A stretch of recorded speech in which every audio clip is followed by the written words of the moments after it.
actually figuring out how to use the Force and establishing a Jedi Order.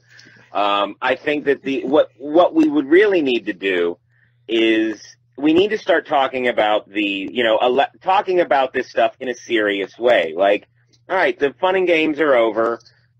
People need to talk. Like, for example, Donald Trump yesterday defended his position of killing terrorist families, like the families of accused terrorists. The burden of, the military and how we could barely fight the wars we have going on, let alone starting all these new wars.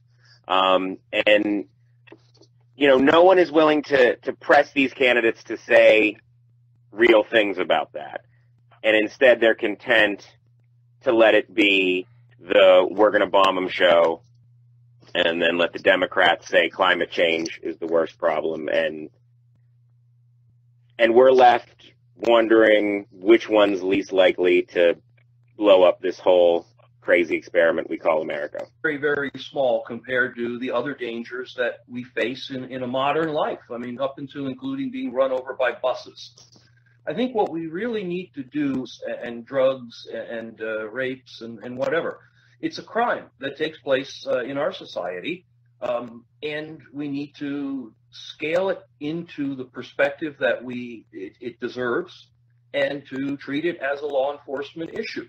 There are bad guys out there, and bad women. You don't really see terrorist attacks going on in Toronto or Canada. What are you guys doing, and can we get some of it?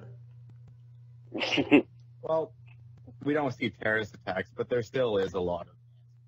It's an A-team made out of Sasquatches, right? That's. No, I think it's that because we're a country that's founded on immigration, like the United States, and a multicultural society. I think we've learned to just let people live their lives by letting people be who they are, and that people are actually quite normal at the end of the day. That we don't have to fear that these people are crafting makeshift bombs inside their mosques, looking to take down the West at any moment. Because in reality, that's not what's happening. And as long as we continue to fear-monger, scare people into seeing Muslims as some great enemy that we have to fear, then we're going to have problems. But yeah, here in Canada, we don't do that. We just live our lives as should be lived. That sounds nice. I wish it was warmer.